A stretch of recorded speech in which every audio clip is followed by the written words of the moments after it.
दोस्तों नमस्कार, हलचल अयोध्या समाचार में आप सभी का स्वागत है। आपको ताज़ा तरीन खबरों से अवगत कराने के लिए मैं कुमकुम भाग्य। अयोध्या जिले में बीकापुर तहसील क्षेत्र अंतर्गत शिक्षण संस्थानों के परिषदीय स्कूलों, इंटर कॉलेजों, निजी शिक्षण संस्थानों, स्नातक पीजी कॉलेजों में 78वें स्वतंत्रता दिवस की रही धूम। राष्ट्रीय ध्वज फहराए जाने के साथ स्कूलों में बच्चों द्वारा प्रभात फेरी निकाली गई। स्कूलों के छात्र छात्राओं द्वारा विभिन्न सांस्कृतिक कार्यक्रम प्रस्तुत किए गए। राष्ट्रीय ध्वज तिरंगा को नमन करने के साथ आज़ादी के अमर सपूतों को याद किया गया।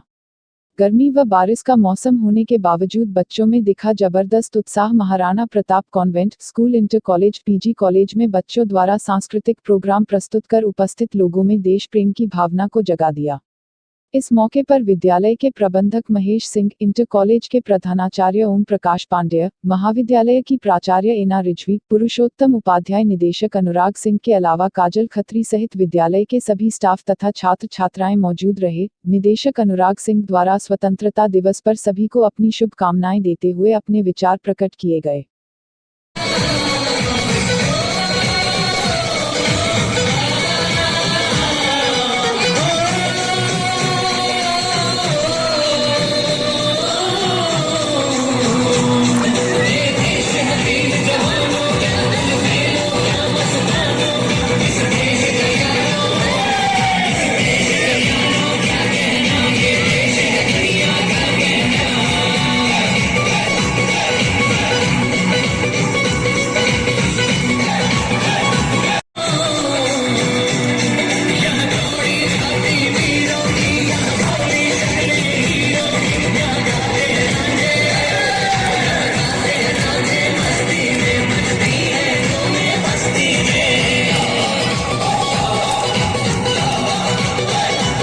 देशवासियों को स्वतंत्रता दिवस की बहुत बहुत शुभकामनाएं, बहुत बहुत बधाई।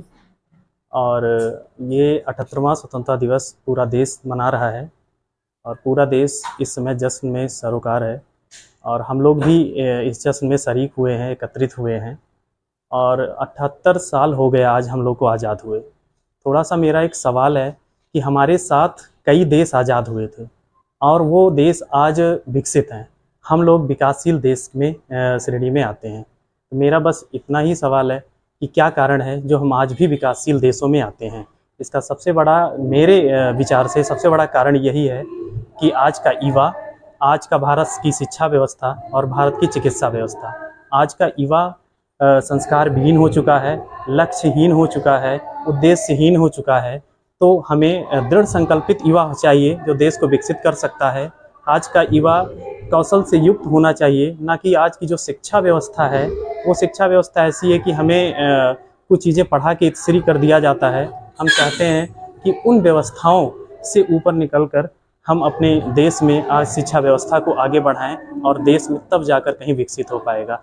नियमतः ये होना चाहिए कि बच्चा जब मजबूत होता है, तेज़ी के साथ अपनी एज में आगे बढ़ता है, तो एक पिता कमज़ोर होता जाता है।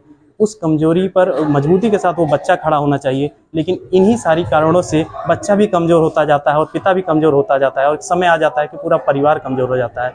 जब परिवार कमज़ोर होगा तो समाज अपने आप कमज़ोर हो जाएगा और समाज कमज़ोर हो जाएगा तो पूरा देश कमज़ोर हो जाएगा। फिर हम विकसित राष्ट्र बनने का सपना हमें नहीं देखना चाहिए। सबसे पहले हमें अपने परिवार को मजबूत करने पर ध्यान दें। 2047 तक भारत को विकसित बनाने के लिए हर एक नागरिक को अपना योगदान, अपना सर्वश्रेष्ठ, अपना 100% देना चाहिए, जिससे हमारा देश विकसित बन सके। और समस्त देशवासियों को एक बार पुनः हम बहुत बहुत शुभकामनाएं, बहुत बहुत बधाइयाँ दें।